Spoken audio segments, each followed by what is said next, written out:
नमस्कार दर्शकों, मैं हरीश चोपड़ा संतवाणी चैनल के एक विशेष कार्यक्रम आपकी बात में आपका स्वागत करता हूं। कार्यक्रम शुरू होने से पहले मैं आपको बता दूं कि इस कार्यक्रम में हम उन हस्तियों से मुलाकात करेंगे जिन्होंने मेहनत के बल पर एक उच्च मुकाम तो हासिल किया ही और साथ ही वह हमारे बीच में मार्गदर्शक के रूप में भी स्थापित है। तो आइए शुरुआत करते हैं कार्यक्रम की।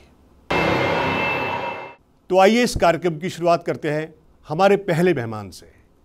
हमारे पहले मेहमान जिनकी प्रतिष्ठा, जिनकी ख्याति राम कथा, भागवत कथा के साथ साथ राष्ट्र कथा वाचक के रूप में भी अंतर्राष्ट्रीय पहचान है। जी हाँ, मैं बात कर रहा हूँ राष्ट्र मंदिर विश्व रामायण आश्रम के संस्थापक परम श्रद्धेय अजय भाई जी से।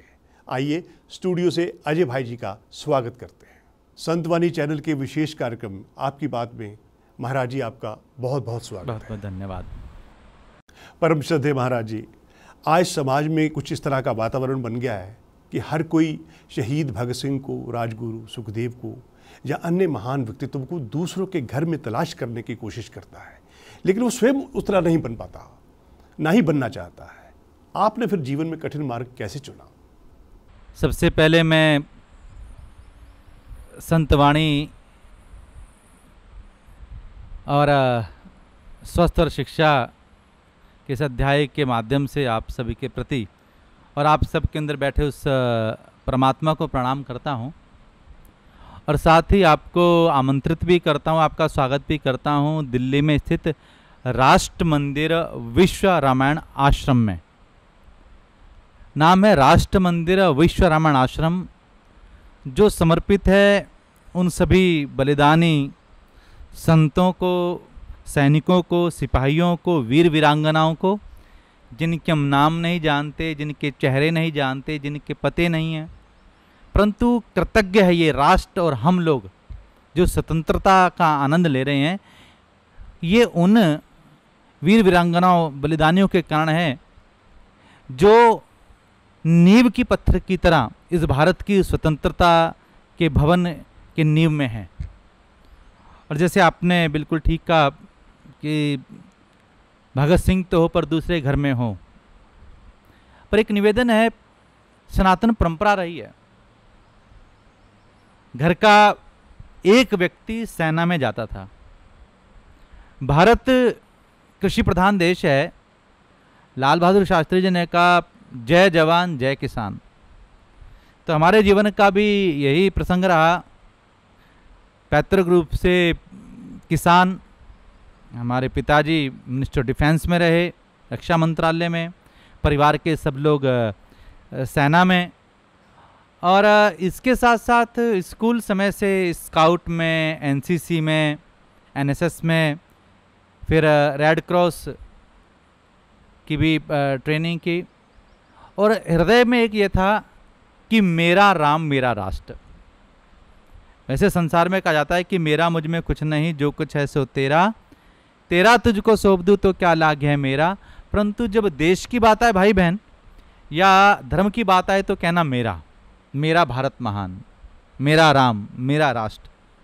क्योंकि हमारी संस्कृति में राष्ट्र और अध्यात्म का, राष्ट्रवाद और अध्यात्मवाद का समन्वय है। हमें शिक्षा में पढ़ाया जाता है। हमारे यहाँ पर राष्ट्र को और धर्म को अलग नहीं किया जा सकता। और मैं ये स्पष्ट रूप से कहूँगा, जो अपने राष्ट्र का नहीं वो किसी भी धर्म का नहीं हो सकता। और जो धर्म हमें प्रेम और राष्ट्रभक्ति नहीं सिखलाता, वो धर्म कैसा।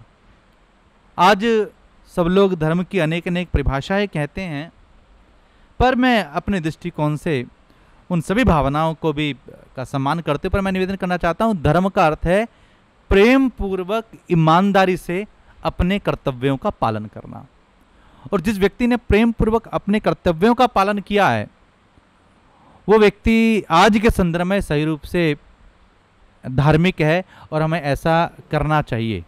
क्योंकि जब अपने कर्तव्यों का पालन करेंगे तो उसमें देश के नियम भी आएंगे, देश के कर्तव्य भी आएंगे, और जब हम कर्तव्यों का पालन करते हैं तो अधिकार स्वतः प्राप्त हो जाते हैं। इसलिए अधिकारों के साथ साथ कर्तव्यों पे हमें बहुत ध्यान देना चाहिए। आप राष्ट्र मंदिर में आएंगे तो सबसे पहले रामायुध अंकित ग्रह शोभा बरन न जाई। आश्रम के द्वार ही रामा आयुध से अंकित हैं। और उसके बाद नमन स्थल, जहाँ पे एक तरफ स्टेनगन है और एक तरफ त्रिशूल। स्टेनगन समर्पित है वीर सैनिकों को और त्रिशूल संतों का प्रतीक है। तो स्टेनगन और हेलमेट सैनिकों को प्रणाम करता है और त्रिशूल संतों को नमन करता है। और बीच में एक ज्योत जग रही है जो निरंतर आज भी जो राष्ट्रभक्ति में लगे हैं उन सबको नमन करती है, उनको सबकी याद दिलाती है। अंदर आने के बाद आश्रम में एक तरफ है राष्ट्र मंदिर ध्यान केंद्र और दूसरी तरफ है राष्ट्र मंदिर साधना केंद्र।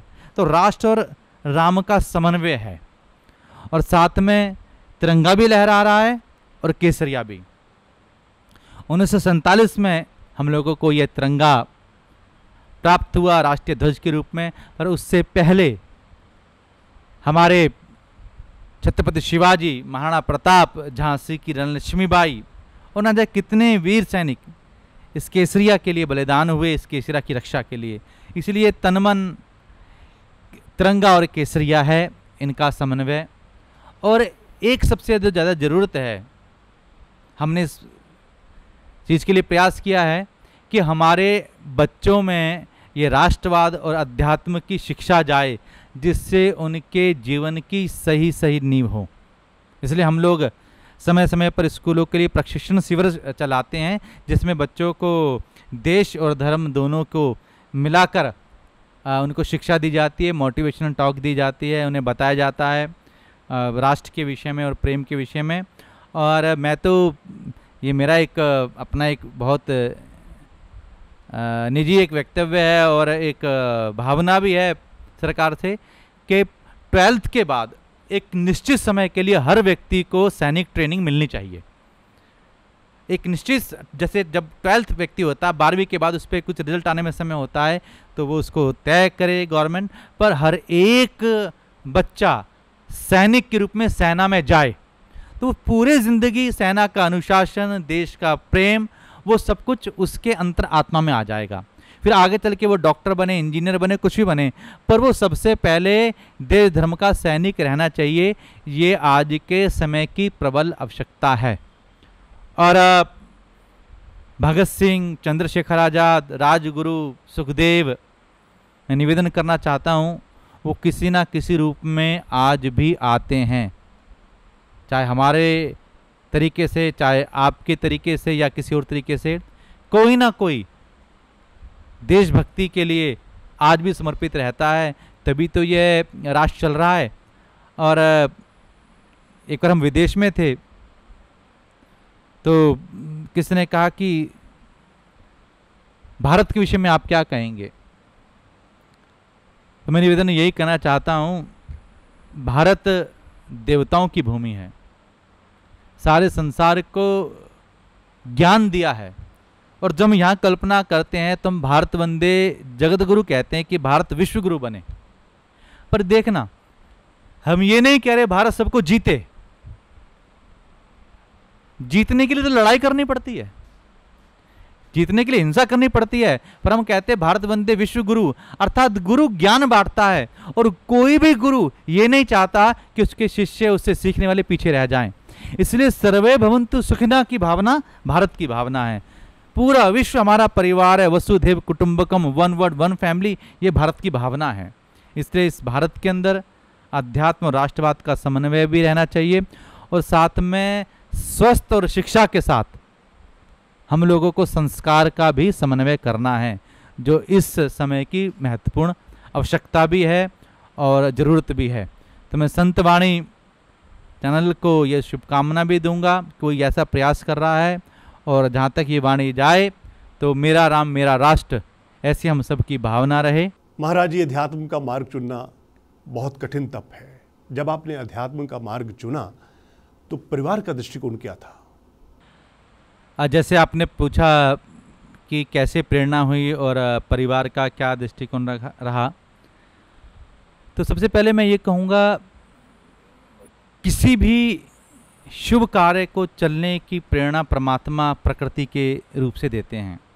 मुझे अच्छी तरह से याद है कि जैसे आप कावड़ शिविर लगती है कहीं मंदिरों में, जब कार्यक्रम होते हैं, सत्संग होते हैं, तो हमारे माता पिताजी हमें वहाँ पर सेवा करने के लिए भेजते थे कि भाई अगर 12 बजे की कथा है तो वहाँ 11 बजे पहुँचकर वहाँ की व्यवस्था देखना, वहाँ का सामान, जो आने वाले भक्त हैं उनका ध्यान करना, असुविधा ना रहे। तो परिवार के माध्यम से सेवा का ये स्वभाव प्रारंभ से मिला। दादाजी भी सिपाही थे, हमारे पिताजी भी जैसे बताया रक्षा मंत्रालय में रहे। तो उनका ये था कि रोज रामायण जरूर पढ़नी थी। रामायण पढ़कर ही वह अपने जाते थे कार्य के लिए अपने ऑफिस। तो रामायण का और देश प्रेम का समन्वय प्रारंभ से मिला। कॉलेज के समय भी मुझे अच्छी तरह याद है, जब कोई कहीं ना कहीं घूमने जाता था तो मैं देखता था कि अखबार के कोने में कटिंग आती थी कि बिरला मंदिर के अंदर राम सुखदास जी की कथा है, तो मैं राम सुखदास जी की कथा सुनने के लिए जाता था। और राम किंकर जी की कथा सुनने के लिए जाता था। कहीं पर भी कहीं कथा देखना है कि कोई पोस्टर लगा हुआ, तो कॉलेज के बाद ये प्रयास करना कि हम उस कथा में जाएं और एक जगह बैठकर चुपचाप कथा सुननी। और मैं एक निवेदन करूं कि अभी भी हम जब कहीं कथा हो रही होती है, कोई विशेष सत्संग होता है, तो वहाँ जाते हैं तो अक्सर कई लोग कहते हैं कि आपकी शक्ल के एक और हैं अजय भाई जी जो सत्संग करते हैं। तो मैं कहता हूँ हाँ जी हो सकता है। तो बड़ा अच्छा लगता है आज भी कथा सुनने के लिए, और सुनना चाहिए। जो अच्छा सुन सकता है वही कहीं ना कहीं कुछ सुना सकता है, इसलिए सुनने का समन्वय रहना चाहिए। और संतवाणी के माध्यम से आप सुन रहे हैं, मैं धन्यवाद करता हूं आपको। उसके बाद पूर्ण रूप से जीवन परिवर्तन होने लगा। एक बार कावड़ सेवा का शिविर लगा था, मुझे याद है, उसमें हम लोग कॉलेज के फाइनल में थे। तो शाम को जैसे सब लोग बैठे थे, ऐसे कोई संत प्रवचन की चर्चा हो रही थी, तो एक योगी से आए और उसने कहा अब तो यही कर। मुझे लगता है तब से कुछ ना कुछ जीवन का परिवर्तन होने लगा, और आज भगवान कृपा से हम लोग लगभग पूरे विश्व के अंदर सनातन संस्कृति का प्रचार कर रहे हैं, प्रसार कर रहे हैं। और हमने जिस प्रकार से हमारी परंपरागत है राम कथा, भागवत कथा, उनकी तो सेवा करते ही हैं। साथ आजकल हम लोग राष्ट्र कथा कर रहे हैं, स्कूल, इंस्टीट्यूशंस, कॉलेज के लिए, अपनी नई आने वाली पीढ़ी के लिए, कि उनके अंदर संस्कृति का संचार हो। और आज की हमारी जो नई पीढ़ी है, अगर उसको सही रूप से समझाया जाता है तो वो समझते हैं। इसलिए हमने कुछ रचनात्मक कार्य किए। 14 जनवरी 2014 14:14 पर सुंदरकांड महाकुंभ किया, जो अब तक में शायद सबसे बड़ा सुंदरकांड पाठ था अपने आप में। 14,000 परिवारों ने किया। फिर 40,000 हनुमान चालीसा किया, digital show, laser show, slide show, folk dance के साथ, क्लासिकल डांस के साथ, अर्थात जितनी भारत की विविध संस्कृति और उनके नृत्य, उनके साथ चालीसा और रामलीला की शैली में चालीसा का पाठ किया गया। ऑर्गन डोनेशन को बढ़ाने के लिए दधीची कथा की गई कि जीते जी रक्तदान और जाते जाते अंगदान, नेत्रदान या देहदान। और डोंट वेस्ट फूड, भोजन व्यर्थ ना करें, उसके लिए हम लोगों ने कहानी रोटी की कही। मेरे भाई बहन बड़े आराम से कहते हैं मुझे ये चीज़ पसंद नहीं है, मुझे ये नहीं खाना, मुझे ये स्वाद नहीं लगता, पर सोचो ऐसे कितने लोग हैं जिनको भरपेट भोजन नहीं मिलता। इसलिए कहानी रोटी की कही गई। पक्षी पिंजरे बंद रहते हैं, पिंजरे के पंछी रहे, इस पर भी कथा की गई। हमारी सनातन संस्कृति में कई लोगों ने कहा है कि फेंग शुई के अनुसार पिंजरे में पंछी अच्छे लगते हैं, चिड़िया होती हैं पिंजरे में, एनर्जी पॉजिटिव रहती है, घर की एक्वेरियम हो। पर मैं निवेदन करना चाहता हूँ, भारतीय संस्कृति के अंदर पक्षी उड़ता अच्छा लगता है, मछली नदी में तैरती अच्छी लगती है। अपने अच्छाई के लिए हम जीवों को कष्ट ना दें, ये भारतीय संस्कृति है कि सब लोग स्वतंत्र हैं और सबकी स्वतंत्रता का अपना आनंद है। इसलिए धीरे धीरे परिवार का बहुत सकारात्मक सहयोग रहा।